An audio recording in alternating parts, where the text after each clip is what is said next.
back, everybody. This is the Thanks for Rolling podcast. I'm your host, Pat, and today we have a little bit of an impromptu podcast. So Jeff wasn't able to make it with us, so we have Daniel sitting in his seat for him. What's up? And we just finished a seminar here with our returning guest, Chris Shahgholi. Pop, what's going on?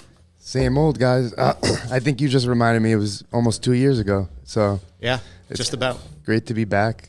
You know, the vibe's always good here. We got an easy trip up, so gonna check out some beautiful landscape after the jiu-jitsu and got a great session in with the team. That was awesome.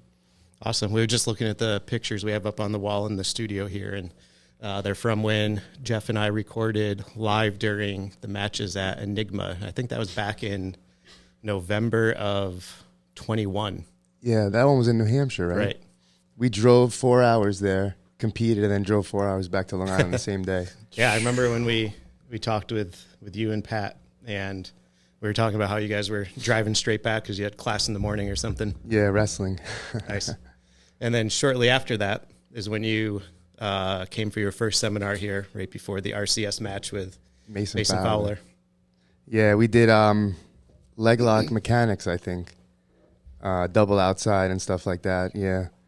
That was a good group last time as well. I got like a good session in. So that weekend we drove basically from Long Island to you guys for 3 hours, did the seminar, and then we had to drive like another 2 to the hotel in New Hampshire. So it was a crazy day. But it was really good stopping in then and now, like another 20 new people that I didn't know. Yep. Which was awesome. School's doing well, I guess. I mean, yeah, we're doing awesome. That's awesome. The vibes are always good. Everyone around here was so nice, even in Planet Fitness. They're like, oh yeah, it was great. Talking to us in the locker room. Usually in New York, everyone's in and out with their head down. So you brought Uke Extraordinaire. This right here, guys, is there going to be video of this? Yeah. This right here, guys, we found this guy. Yeah. We're still making him into a regular human. We got rid of the long hair. This is Greg Bucks, a.k.a. Gregory the Great, a.k.a. the Gregorian calendar. So this is the short hair? This is the short hair. Oh, it was down to my my shoulders, past my around my back. So he's been training for like 2 years, guys. He showed up one night. We used to run fundamentals and then advanced. So if it was your first class, we'd say, hey, we suggest you try out fundamentals. That's good for beginners. And usually after they take fundamentals, one of the instructors would sit with them, see how class went, see if they like jiu-jitsu, and say, hey, if you want, you can watch advanced. You can see how a little more intense class is. This guy came in for fundamentals, puked, finished class, and then stuck around for advanced and took the whole advanced class and just hasn't stopped training since in like 2 years. So that's why he's Greg the Bucksmeister. That's one way to do it. I love it.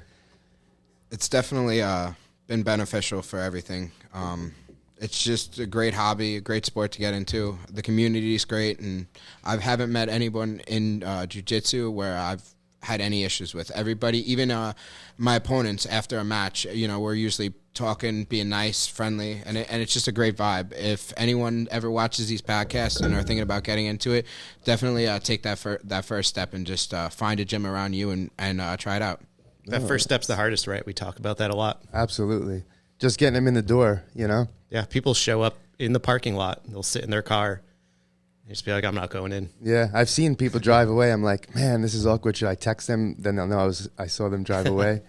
But in my experience, I find if you just get them in the door, especially our group, right? They're either fully addicted or they'll just sign up and then maybe you don't see them for a while. Then they pop in, then they cancel. Yep. But for the most part, recently I've just been getting a lot of people who are just looking to immerse themselves in something that's good for them. And it's beautiful. And a lot of our new white belts are starting to compete now, which is great.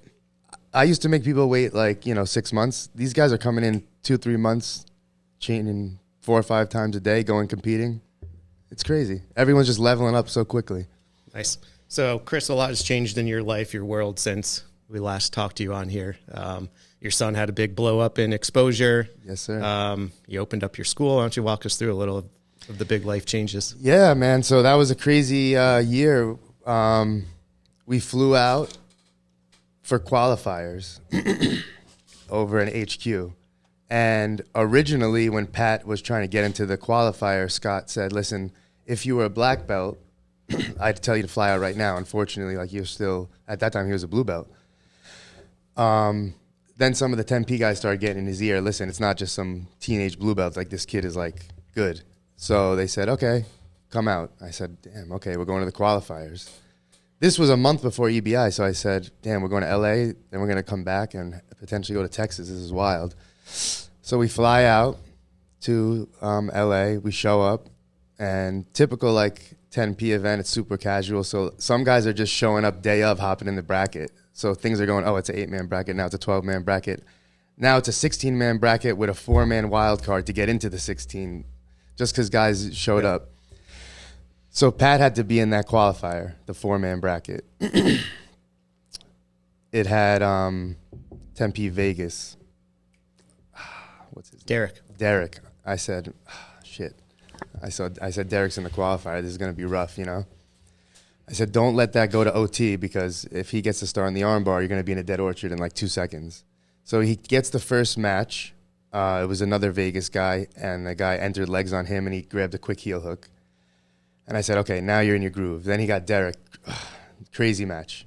Derek's ripping on his legs, threatening back takes, pop triangles. I'm like, it's getting closer to OT. Like, if you go into OT, you're going to be in trouble. So they're in 50-50, boom, and he pulls like that Aoki out of the pocket and like 15 seconds left. I said, to myself, I said, okay, if he got that win, that's going to boost his confidence. We're good now. Third match, now into the bracket, he gets Quinton. I said, Pat, you know. Prolific leg locker. Yeah, this isn't someone you can just casually throw a straight ankle up on and get like a fear tap from. This is like a black belt school owner constantly competing. They had a freaking war into triple OT, and I think Pat won by like a very small margin. That was a tough match. So now he has his momentum. I said, that's probably going to be the hardest match you have. And then he got Wes. No, first he got that like Russian assassin guy. He fought Big Dan. Oh, Fedor. I'm like, and everyone's saying that dude terrifies me. Well, everyone was saying what a good leg locker he was. And again, I'm always nervous with Pat. Like, I know how far he can let it go, but you never know who you're going with. Like, you know, I could go with someone I've never rolled with, and I'm confident in my leg attacks, and he just has the sickest straight ankle and pops your foot. You know, that's a potential. Even if you don't tap, you can get really hurt. So there's this big guy, Fedor. He's a leg locker. I'm like, oh, my God. I said, if it gets bad, I know he's not going to want to tap. 50-50, and he got it. Boom. I said, okay. Guys, this is worse than, I'm worse than him on the mat. I'm over there sweating like as if I'm in there. I said, I can't believe this is happening. Like, I was just going to say, my favorite part of this story is your dad feelings that are coming out. I said, I can't believe the freaking room is filled with smoke. I'm pretty sure my daughter was like getting secondhand high. I'm like, what world are we living in? It's like a movie. So then he gets Wes from Murrieta. He always wears glasses in his fight Wes posters. Levine. He's a fucking badass. Can we curse? Yeah. Okay. He's a badass too. Same thing. They went 50-50 and he got it. And then the finals, he got Sam from Jacksonville. Now, Sam is like an Adonis, 6'3", like super lanky and muscular, and he's just not going to tap. Pat was in on his legs. He did a very good job of staying out of the legs, playing the outside, and it went to triple OT. And I thought that guy was up, Sam. Whatever happened, man, it was such a close margin. They announced, Pat thought he lost too. He had his head down. He's like, and when they said it was his name, he just lost. He's like, I'm going to Texas, baby. I'm going to Texas.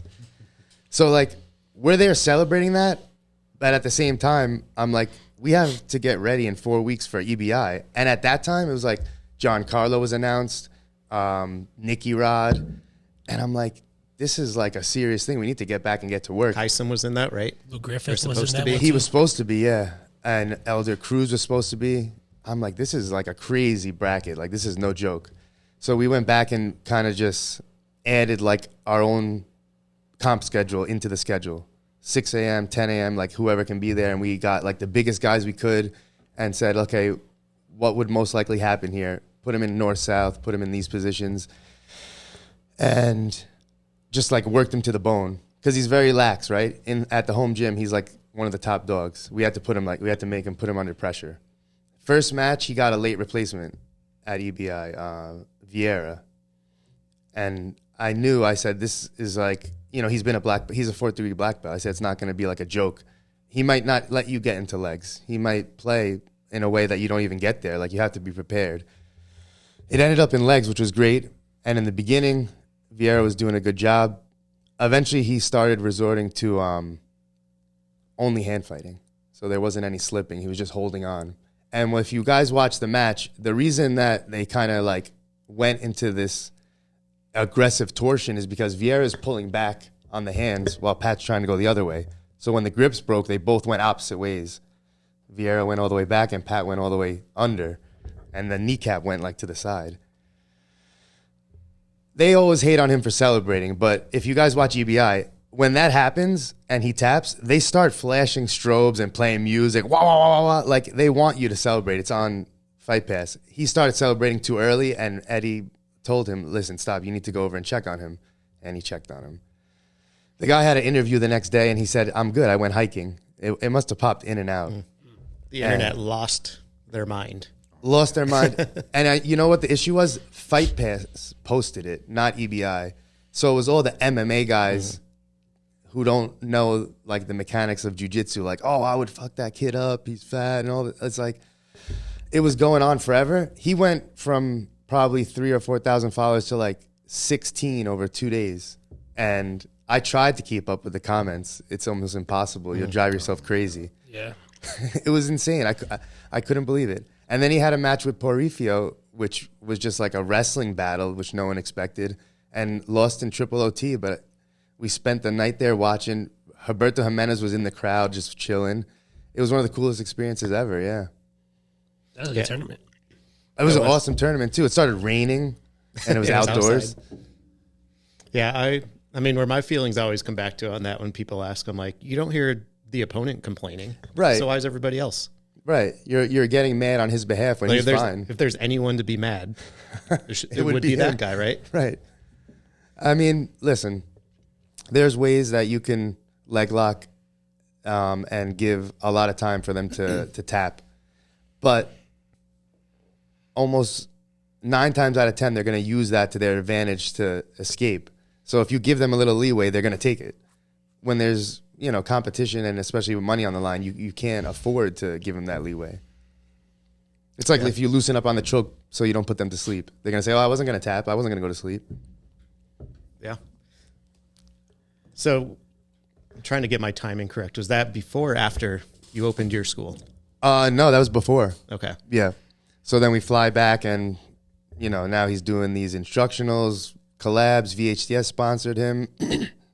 At the same time, we were adding like a gi program, and everything was just like synchronized. Boom, boom, boom, boom, boom. And then I got promoted in December.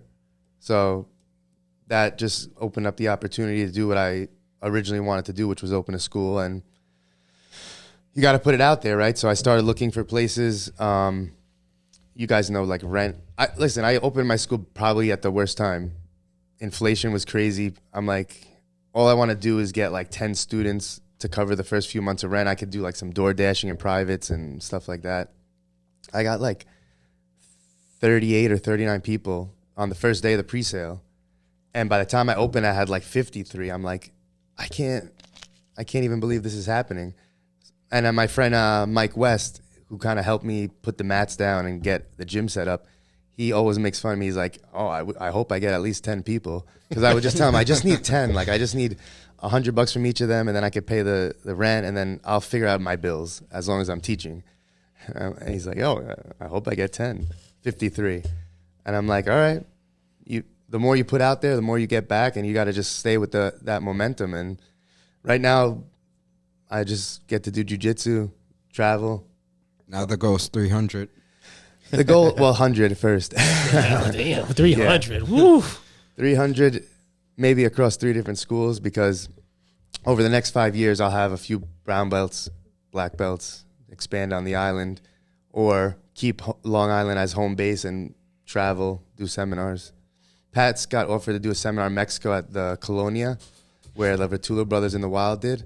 So that might be happening this year, which is just like, I never thought I'd be sending my son or going with him to Mexico to teach jiu-jitsu. Right.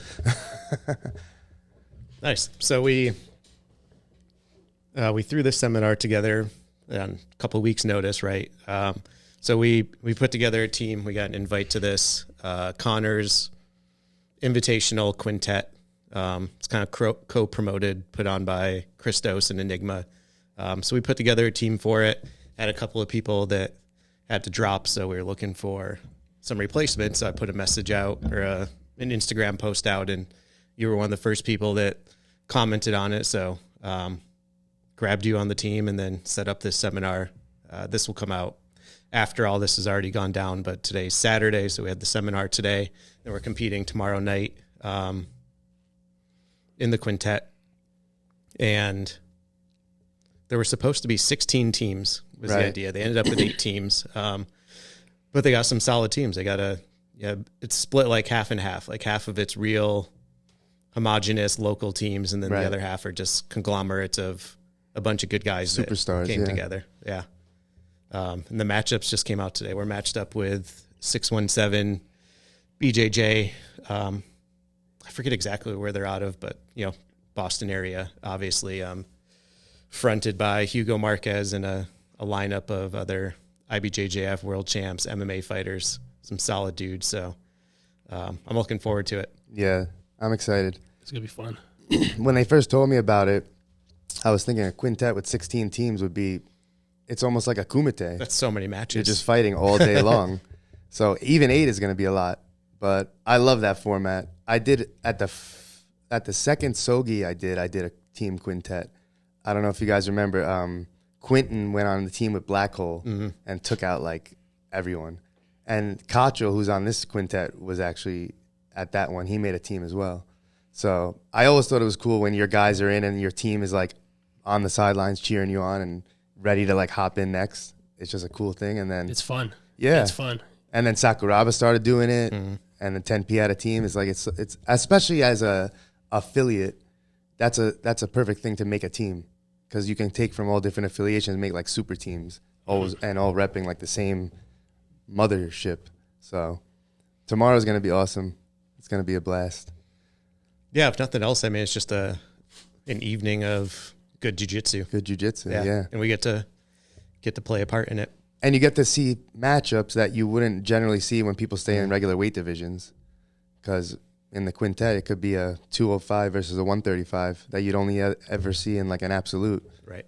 And they play out differently just because of the format and the rule set. Yeah. Even if those guys matched up in an absolute, they might be strategizing and approaching it differently than in this team format, depending on, where are you in the lineup? Do I need to stall this guy out? Do I just need to get him out of it? Am I trying to submit him? Like what's the strategy here? So I like that. I like that stalling factor that is thrown in there, because especially if the smaller guy picks the 4-minute round, it's kind of like, okay, puts an urgency on you. Yeah, can he survive? We did it after the first quintet that he threw. The second one, I was like, bro, I'm strategizing everybody. I'm like, this guy this guy that. Once you find the order, it's so much easier. Coach did it like last minute, like switch the order up. So we didn't know, but we're like, if this is this is this. Right. And I'm like, I'm stalling out, because you're doing 8-minute rounds.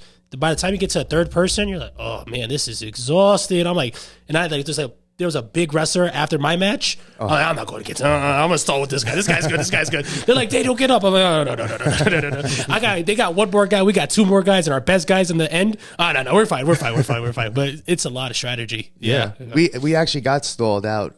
Our team did at that Sogi. So it went like down to the last 2 guys, and it was like a 135er and Corey from Montreal. Oh. And this guy just like, not ran away, but he did a good job of just running the time down. And if we had won that match, we would have went against Quentin and his team. But he stalled us out, and they ended up going forward. It's a good strategy. It's tough. It's not easy. Yeah. It's not. The 5-on-5 changes a lot with the weights and stuff. It's a lot. It is a lot. But if you trust your jiu-jitsu, you should be able to catch someone in 4 minutes. A lot of schools do 4-minute rounds. Like, you should be able to pick that urgency up. Mm-hmm. Yeah. I like, though, you end up with almost like a Shark Tank scenario where if you've been in and you've beaten 2 guys, but you had grueling matches, now you're against this other dude that's fresh that maybe you normally would catch him if it was a fresh round. Right. But he's fresh. You've had 2 battles. And now you have completely to decide, changes things. Do you go for it for broke and try to take him out, or do you play it safe and stall him out? Mm-hmm. Because you could potentially get a loss, and then he's moving forward when you could if you really want to, just stall and take him with you.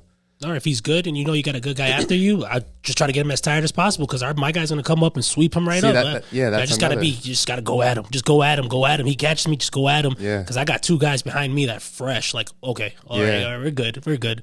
That's a little strategy, but it's tough. That's a good way to look at it too. Yeah. Just tire him out. Well, if the guy's better than you, what can you do, right? You just gotta go at him. Down fighting. That's it. That's our whole. We're going. We're just gonna send it. What happens, right? You have to know where you're at in your lineup, where they're at in their lineup. What do we need to accomplish match by match? Yeah. I'll be interested to see how that plays in with certain people who are like more familiar with IBJJF that maybe stay in positions a little longer. It won't really help their cause, right? If they're not like going for the kill, it's only getting us closer to both getting disqualified. Mm-hmm. So if someone like takes mount and just doesn't advance, at some point they have to open up and go for something, or they'll eliminate themselves. Yeah.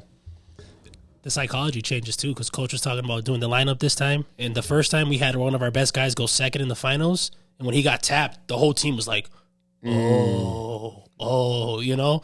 So like this time he's talking about it and stuff like, oh, we got to make the lineup. And, you know, you don't want to put, because psychologically you put the best guy first and say he gets taken out. You don't have that confidence. You're like, damn. Yeah. So that was actually my entire mindset this time. It's like, okay, what's the next guy going to be feeling like and thinking, depending on what happened in that previous match? Because if you're coming in, it's either your teammate before you got submitted, right, or they went to a draw. So it could be a positive feeling. You'd be like, oh, he just went to a draw with the best guy on their team.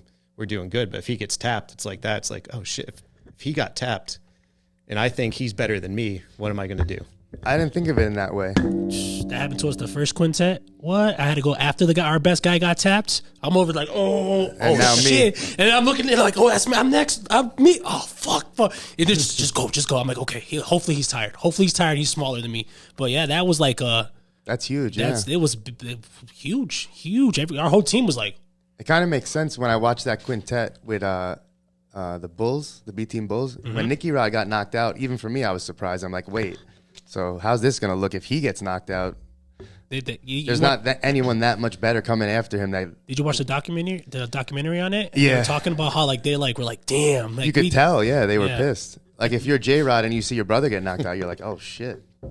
Those make for epic moments though, like Boogie and Gio against Heisem that first time around. Yeah. Avenge your brother's loss. Yeah. Amazing. I'll never forget that. That video's sick. That video's so sick. It's so sick. And Eddie's there and all of them. That one was so cool. Yeah, I was like, yeah. But that's easier said than done, though. Oh, man. Go avenge him. I'll try. I mean, no pressure. He's big. You know? The team aspect, though, is so cool, though, because you get to, like, support your teammates, and it's just like wrestling, like a wrestling meet all over again. Yeah. It's so cool, because you're so invested. You're always invested in tournaments, but, like, now you're extra.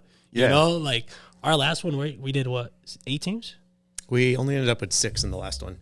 And we did round robin and stuff? We did two groups of 3 round robin, winner of each went to the finals. How long were you guys there fighting, like, all day? It wasn't that bad. It was like 3 or 4 hours. You did some super fights in between. Yeah, we did a couple of matches in between to break it up, but the first one was the longest. We did shorter matches, though. I think we did either 5 or 6 minute matches in the round robin and then 8 minutes in the final. You figure tomorrow, potentially, worst case length-wise, one match could go an hour. Yeah. Because you'd go 40 minutes, and then you send out another guy, right, for like a 10-minute EBI. So it could go like an hour. An hour per team.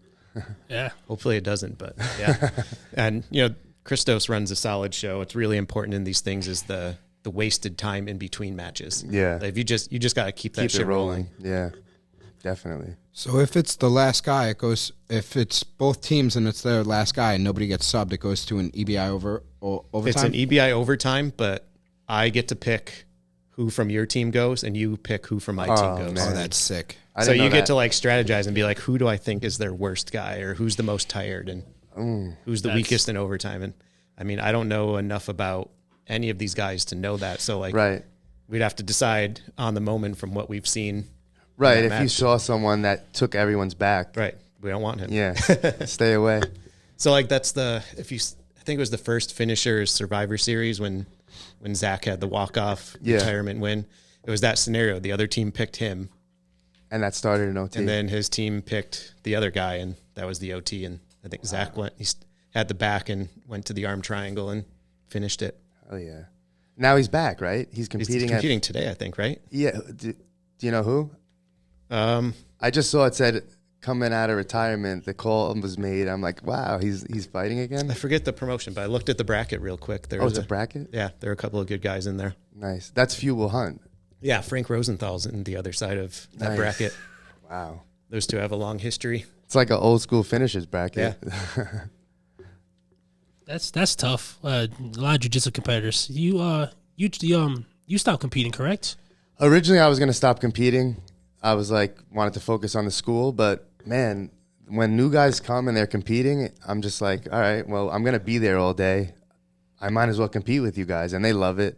And just keeping that mindset in the training room. Yeah. You know, I train the same way if I'm competing or not. But just having those dates coming up, it kind of keeps you like on track. Weight, diet, nutrition, recovery. Like if I see, okay, I have a big gap between now and a competition, I might be a little more lenient with my diet and stay up a little later. But when I know, like, okay, I'm 10 days out, no, I can't hang out. I got to get to bed. No, I can't have pizza. I have a competition coming up. We pushed him to compete recently. We tried to get him on LIJN. Oh, right. Yeah. We have like 12 guys on that card. What is LIJN for? So it's Long Island Jiu-Jitsu Network. Long Island Jiu-Jitsu Network. They're on YouTube, so they don't really charge or anything. And it's just like a different vibe. It's more about getting all the schools on Long Island to compete against each other, but in a fun way. That's So cool. when you go there, it's at a brewery. It's like hanging out at the bar, have some matches. There's always good vibes, yeah. That's cool. It's on the YouTube. And it's all super fights, so it's not really like a tournament. You just, sign up, you get a match. You don't pay any money, so, you just ask to see if you can get a match. They'll respond back to you via email, and then, you go out there, you show up and support your team, and hopefully you get a match and, do what you do. What's that tournament you guys do on top of the roof? That's, What was that one? That one we looked. compete for it. We don't run that one. That's No. Chronic Combat. But that's on a roof, right? Like, Yeah, that was a rooftop looked- in Astoria. That looked dope. That was that New Year's or something? It was in December. It was in December was at my school actually. Yeah. The one before that was in Astoria, and then they did one in Manhattan Ooh, in like a lounge. It was like a lounge. You go in and it's like PSP and Xbox and couches and everyone's smoking, and they just stuck mats in the middle and everyone was in there. It was like almost like Fight Club. Were you at that one? I wasn't at that one, but I was on the one at the roof, and the one on the roof. competed. Was sick. Yeah, literally. Oh, you I did? Was, oh, it was sick. He just shows up literally in training gear. So at LIJGN, he showed up in his gi. so you didn't have a match? I didn't have a match. So at Chronic, he shows up in his rash guard and shorts. And people are warming up. And he's like, oh, you want to get a roll in? And they're like, when are you up? He's like, no, I'm not competing. So eventually they just come over like, do you want a match? Do you want to fight a purple belt who's That's like actually 135? dope. He's Yeah. like, yeah, sure.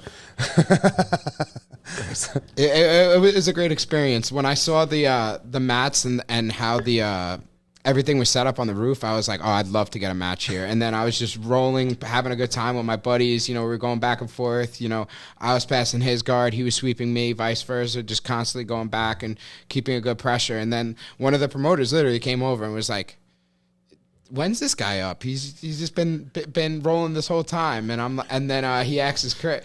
He goes to Chris, and I'm like, yeah, man, I'll take a match. And then sure as shit, one guy's like, it was getting a bye, so they're like, yeah, we'll throw you against this guy. So I'm like, yeah, why not? You should have said that for your third tip today when they're like, oh, what's your goals for anxiety? Dealing with anxiety? Just show up, bro. Show like, up ready to fight. I don't have. I'm not anxious because I don't have a match. So if I show up, they give me a match, whatever. Right? Exactly. Like, It's not like you're prepared for anything. You're not thinking about it. You just go out there and just compete. That's a bold move, but it works. It worked twice. Nice.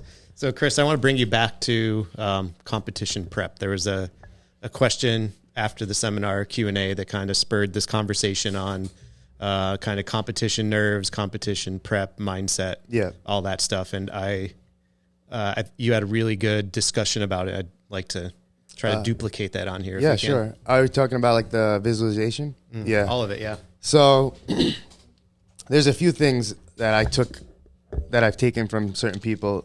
The visualization is from like meditation. just visualizing. It doesn't have to be competition. This can be for like everyday life. Anything you're dealing, it could be with going to work. The idea is you want to make your mind familiar and your body feel like the thing you're trying to accomplish has already happened. So if I say I want to be a stockbroker, a millionaire, what does that feel like for my body? I think about it. I say, okay, I wear a 3-piece suit. This tie costs $1,000. I'm sitting at a high rise. I don't say like I want to do these things. I say them as if they're already happening. And that makes your body believe that they're happening, and that makes you, go out and get it. In terms of like anxiety and stuff, you're just trying to make yourself familiar with things that may cause you anxiety, in my opinion. So if I know that hearing my name over the speaker gives me that little thing in my gut, like, oh, it's time to go up, I want to make myself familiar with that. So I sit and I think, okay, I'm going to be sitting at the edge of the mat. I'm going to be sitting Indian style. I'm going to have a hoodie on with my music. And I know at some point I'm going to hear my name, so that when it happens, it isn't unfamiliar to me. Another thing I took was from the book Foxcatcher. That's the Olympic wrestler, Mark Schultz. And he said he put himself in different mindsets when he was getting ready for competition. So he would go to lunch or dinner at his university, and he knows his teammates that potentially want his spot are watching what he does. And he would take his lunch and he would put it on the table, and he would eat with his hands like an animal to make himself look like as savage as possible, just to intimidate his own teammates. So he put himself in like this animal mindset. He would train, eat. He said he would go home and just lay down until the next time it was time to eat or it was time to train. So he didn't expend any energy in anything except his goal that was coming up. And those kind of like really deep like sacrifices and discipline and dedication are like extreme. But we can take pieces of those and use them like in everyday life. You have to, there's a book called like The 4 Agreements, and it talks about speaking your truth. And in order to, you have to believe the things you say, right? So when I came to do this seminar, if I would have said, we're going to go over barra platas, right? That's something I don't play very often or probably ever. And I probably could squeak my way by 2 hours and say, well, yeah, I do this and, I like this grip, but it wouldn't be genuine. It wouldn't be easy to speak. The stuff I did today, like those are things that I do on a regular basis. It's easy for me to speak about them because they're true. Same thing with like interacting with other people. If you're telling someone something true, you don't get anxiety or worry about their reaction because you know it's true. I don't get nervous that I have an argument with you that the sky is blue or green. I know if I say the sky is blue, you're going to agree with me. So I have to like evaluate the things that I'm anxious about in terms of competition. So if I'm anxious about the people watching, I think, okay, how many of them do I know? Like tomorrow, I probably won't know anyone in the crowd except other competitors. It doesn't matter what they think about how I compete or my behavior or, how I look.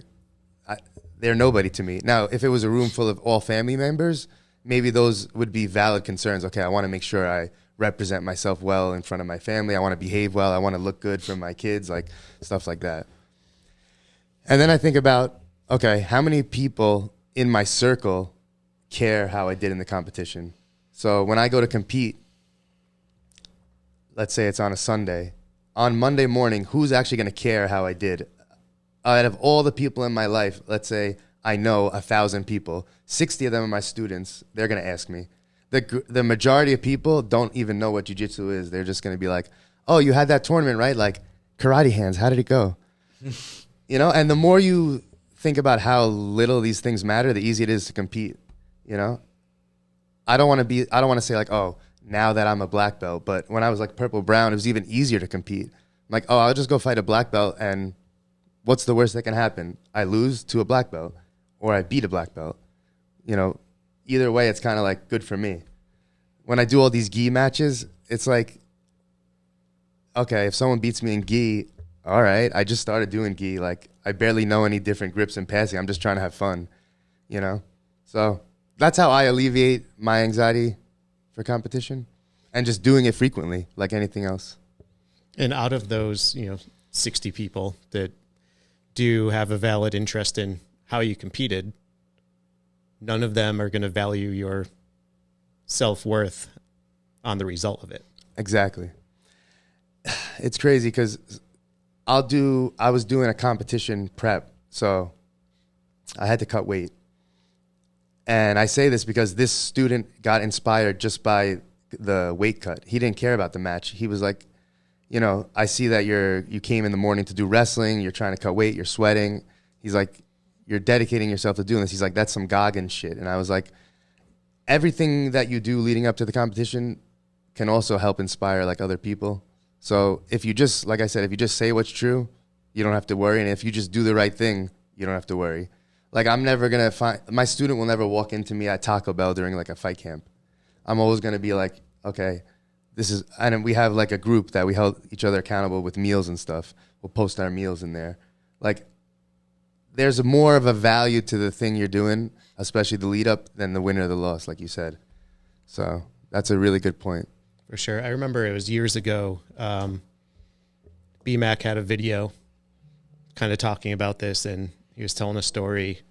I hope I don't butcher it too much. But it was something like, you know, he had competed and he had lost. And he called his wife on the way home and he was like down. He's like, I'm sorry, I lost. And she just like didn't even acknowledge that he talked about it. And she was just like, well, me and the kids just got the Christmas tree. And he's like, but I'm telling you, I lost. And like his family doesn't care. Right. Like, of course, you know, they care because it's his interest and they'd be happy for him if he won. But the fact that he lost just doesn't matter. Right. And he was putting so much weight on that to wow. He was worried about his family. They're like, we're not judging you based on your wins and your losses and your fun little hobby. You know, when you come back to the gym, we're not going to walk in here and get hit with tomatoes and lettuce and spit on. Like, our students are going to comfort us if we lost, and they're still going to be proud of us. Like, it's pretty foolproof if you get into the right mindset and realize what you have as opposed to what might happen or what someone might think or might say and stuff like that.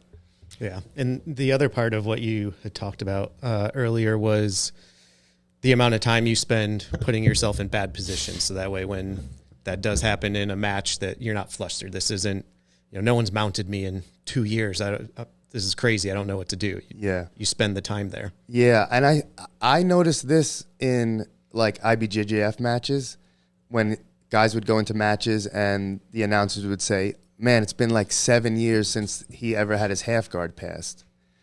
And then you notice when it finally does get passed, they're kind of like spazzing out because you can tell they haven't been there in so long. I think of it like this. Eventually it's going to happen, right? Either I'm going to mess up and my guard gets passed, let's say, or down the line, I'm going to be in a physical position that the person is dominating me and can pass my guard. I need to understand how to get out of that position. And it can't be in like a drilling sense exclusively because there's going to be different variables. I like to try things with different people and get all the reactions. So like if I say I'm going to work at a back control this week, I want to go with like 20 different people and see all the different reactions I get. So if you watch that documentary, The Last Dance, Rodman was talking about how he always put himself where the foul shot was going to bounce, the missed shot. So he would stand under the net and he would tell his friend, shoot from there and let me see where it bounces, shoot from there and let me see where it bounces, so that when he saw the shot live, he's like, all right, I know it's going to bounce this way and I'll be there for it. I want to do the same thing with jiu-jitsu. Like I want to know, okay, when I do this, this is his reaction. I think being like annoying on defense is just as valuable as a strong offense. If you're on my back and I'm constantly threatening to get into your legs, you're not thinking of choking me. You're so worried about me turning and facing you. Because if you have my back and I face you and you don't, if you stay on your side and you have my back and I face you, your legs are in front of me. All I have to do is reap. So the threat of that sometimes is enough to keep people from going to your back. You probably remember this. Guys used to, like the Danny hair guys used to go and just lay and let people try to mount them because they wanted to elevate. So people stopped taking mount. So you literally just eliminated one of the best positions in jiu-jitsu just by threatening a defensive move. But like you were saying, some people say like, oh, you have to train in a room full of like killers to get better. I think that you can make any room beneficial to you. So if I'm smashing everyone in the room, I can't just wait and say, okay, well, in 5 or 6 years, everyone's going to get better and then we'll be all killers. I can say, okay, this person outweighs me by 50 pounds. Let me play bottom mount on him. Or this person is 50 pounds lighter than me. Let them get on my back and make the rounds harder for me. If you have good jiu-jitsu, you should be able to make any round valuable to you. Yeah, if you're in a room full of killers, obviously it's going to be easier for you to get that hard work. In the other scenario, you just have to put some effort into practice planning for yourself. Yeah. What you're going to work on, who's going to do it. And be disciplined with it. Because if you have an ego and you say, I'm going to let everyone take my back today for the hour of open mat, and the first 15 minutes in, you've been choked 20 times, and you're like, screw this, now I'm taking some backs. Now you strayed away from your goal. Out. Yeah. Or you start telling yourself, yeah, let him get it. Like, no, you let yourself get too deep that you didn't know how to get out. And now you have to let yourself get even deeper and figure it out. Here's a question I have for you. When you're trying to work on that stuff, will you just start a round with the person in the position you want them to be on you, or will you start a neutral round and allow them to work through your defenses and get there? So with legs, one thing I learned by doing this is forcing people to take legs. Okay, so like instead of letting them organically get there, I want to put them in a position that I'm giving them my leg and they don't want to take it. So like, let's think of scissor sweep. I go for a scissor sweep and intentionally extend my leg so that they'll take a reap so that I can start backstepping for a berimbolo. This puts the person on bottom in a position, it's like they don't want to take what you're giving them. So then now when they have that hesitation, now you're one step ahead. If it's something like back control or something, yeah, I want to see the paths they get there because I want to know, okay, and this is a great example too from the back, and I talked about this at the beginning of the year. If you have a good Jean-Jacques escape and a good Granby, you should be able to just give anyone your back. So if you watch Craig Jones and stuff or Gary Tonin, they'll play turtle with their head down and their hands behind their back waiting for hooks. So if I understand jiu-jitsu the right way, I know that to get choked, their chest has to be on my back. If they don't get hooks, they can't get their chest on my back. I'll always be able to tripod away. So I shouldn't have to worry about protecting my neck if I know the hooks are not there. So you play turtle with your hands behind your back and your neck wide open because you have to trust in the fact that if they grab your neck, your hips should get you out, right? So like you were asking, I want to see how they're getting to the back and see where I can mess it up on the way. When they go from chair sit to the back, that's my opportunity to Jean-Jacques, right? When I go on my side and they slide up, I know they're high on me. So if I go back down flat and they stay high on me, my knee can come in the middle. So I need to explore those and find out. I don't want to only escape each individual position. I want to mess up the transitions as well because that's where it gets sneaky. I want them to be scared to chair sit up because I'll get into their legs. And that's what the majority of the ADCC game is right now is, can you secure the back? That's a great point. Because everything else is so hard to score. Yeah. So when we were getting ready for Luke Griffith and Pat, it was ADCC rules. So those were positions that we were just playing. If you get your guard pass but you stay 75% off the mat, you're not scored on. So you can be in side control, full of side control, but I'm on my side and you're not scoring on me. And I actually find that position to be very easy to stay in, and the other person doesn't really know how to advance through it. When you're in a traditional side control but the person's all the way on their side, every time you go to step over, they can enter your legs. And if they turtle up, now they're even further away from points than they're grabbing through. So on the hip, and I actually really love playing turtle. I'll engage head first with turtle, or I'll play the other way and just look for grabbing into the legs. If, let's say I have a round with somebody and I've tapped them 5 times, I'll start doing stuff like that. I'll just pull turtle and let them play and see. What I noticed from there is if you do a good job of getting people blocking hooks, they start looking for the crucifix a lot more. Yeah, I can see that. Do you follow any of Preet's defensive jiu-jitsu stuff from Turtle? Preet from Bethlehem? No, Preet Mickelson. No, I kind of watched some Eduardo Tellez stuff, Turtle Guard. Preet Nicholson, he has a... Yeah, so he's got this whole defensive jiu-jitsu thing broken down into various postures and positions, but he's got some really good stuff Sneaky stuff on Turtle on how to just it's along the same lines, like how to defend without really defending. You're not actively defending. You're using your positioning and your postures to negate what they're trying to do. And you'll notice when you do that a lot, people actually start getting frustrated, and then they start doing things that they wouldn't normally do. You know, there's a lot of value to, you know, I guess you could call it like mind games or something. But if you can frustrate the person, like, yeah, push into me a little harder than you would, and then you sweep the other way, or pull a little harder and then pull me all the way up. Like, those are like really into the weeds stuff that depends on the person. Some people will be unfazed. They say, I'm not going to move until I get a hook.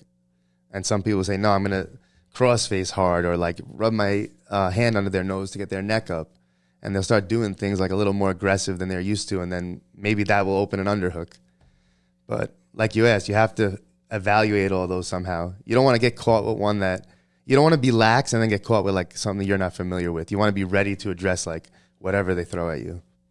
Yeah, going back to ADCC, I remember from watching the last one, we went in and we're watching live in Vegas, and so many matches coming down to like the last seconds of who can just get that second hook in to get the points, and how impressive it was on the defensive side for the people that, you know, they're hanging tough, they're just blocking that second hook, and then also the tenacity of the attackers of just sticking to the plan and finding a way to make it happen, not getting frustrated, not doing something stupid because of it. Yeah, that's a really good point, because if someone's on your back and you can just keep your back off their chest a little bit and hold that hook out, they can rip on the choke, and then you're just going to slowly slide Wagner's out. super impressive with it. Like trying to get, trying to get the second hook on Wagner, it's probably impossible. Nearly impossible.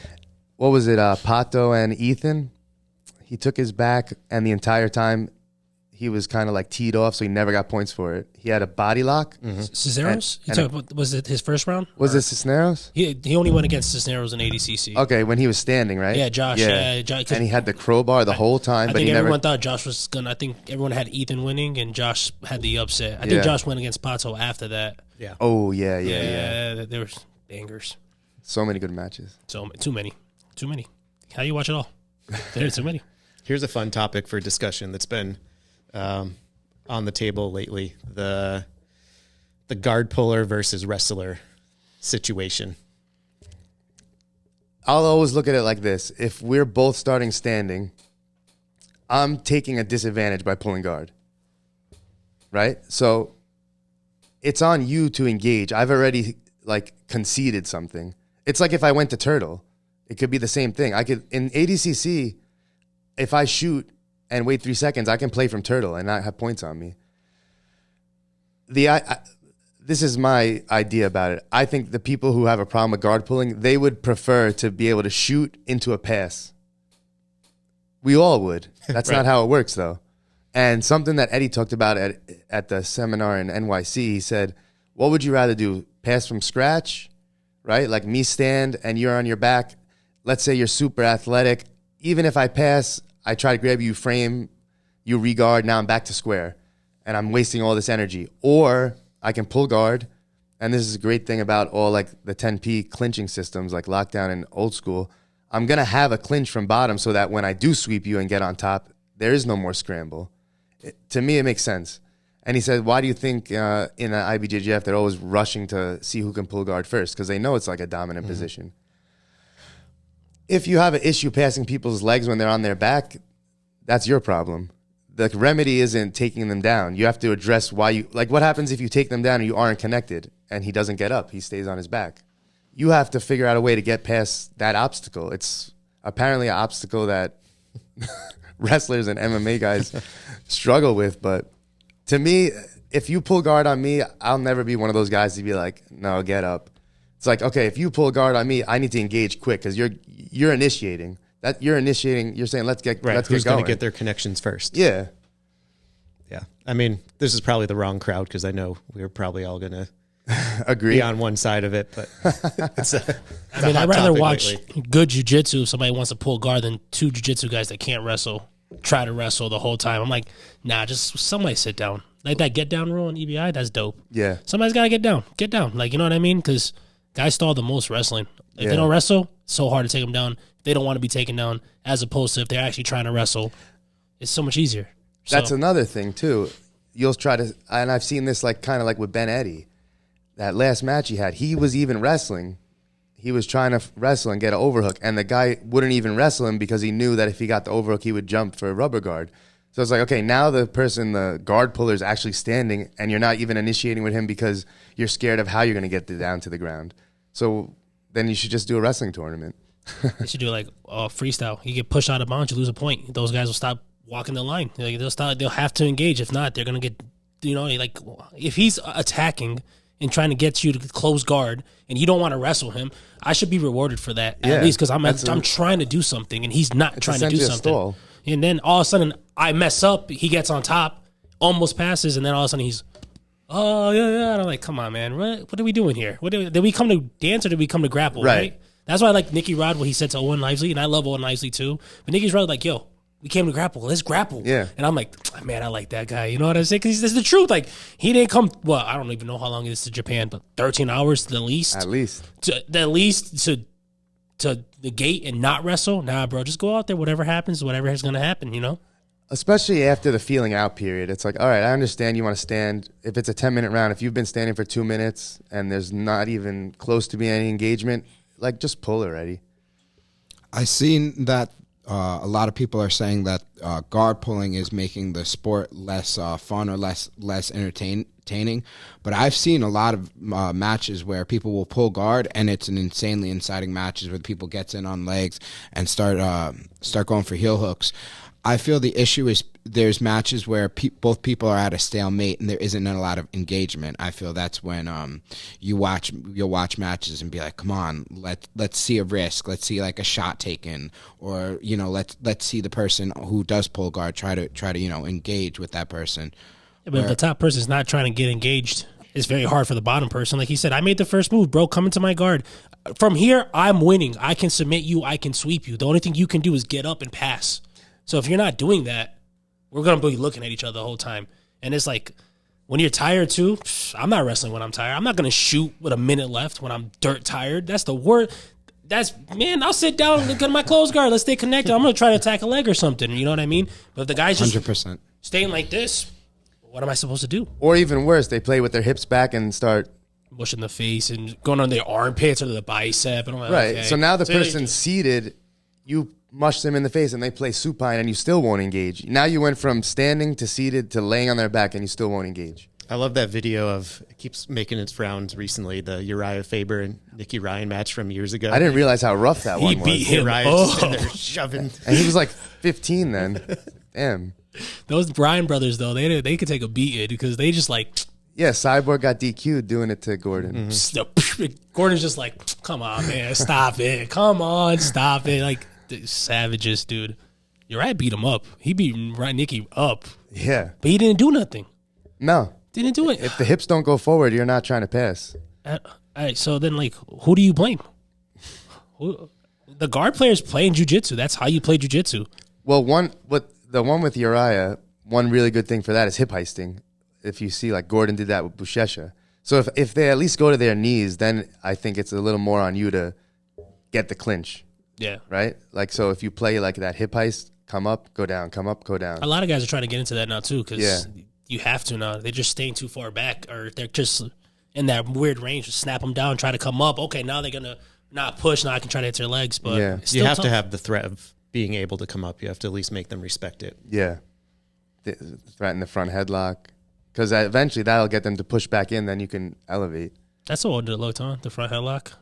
What's that? It's so underlooked. It's so good when it's like when guys have a good front headlock, it changes the whole round because you can't do nothing but get them off of you. And it's just, sorry, I digress, but that's so overlooked. You brought up Corey earlier, Corey Guitard. He's come through here twice and done his front headlock series. So good. So I think when he came to us, he did Barambolos, and he did a weekend. He did front headlock in Bethlehem, and then we got the Barambola seminar. But he went through a lot of different ones. He did the seated one. He did the one from the truck, and I'm sure he's told you like the way he teaches in these kind of like, I forget what he called them, but they were like in sections. They weren't necessarily submissions. They were more like chains that he taught. his concepts. I think that's how he taught. It was really like eye opening. I like the way he teaches, and then he competes like crazy. He's fought like Stanley Rosa. He's fought like who did he fight in ADCC? He's had some good matches, and like I said, he jumped on that quintet that we did at Sogi too. Dude, he's so good. He did a flying scissor into a heel hook, Really? Yeah. Oh, yeah, I didn't even know he played legs like that. There's footage of it somewhere because at that time I was streaming it like on Facebook, but I'm sure I could find it. He took out 4 guys and then the last guy stalled him out. It was crazy. Yeah, I don't want to say he's an overlooked guy, but he's not known as well as he should be. Yeah, and he's had matches with big names. I think he fought Garma once. I met him at a tournament. He was a really nice guy. He was good. The guy that I went with, the Placido the Uki. Oh, yeah. They had a match, and afterwards, I think Placido beat him, but he came off, and he looked at me. He was like, yo, 50-50. I was like, what? He's like, 50-50. If I match up with him again, it go 50-50. He's like, that guy, if I made a mistake, he's like, that guy's good. And then he came a month later, was like, doing a seminar, and coach had him in.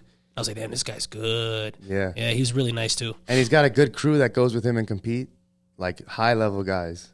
A lot of them got black belts this year, but when I met them, they were like purple belts, like super like snipers. He's good. Yeah.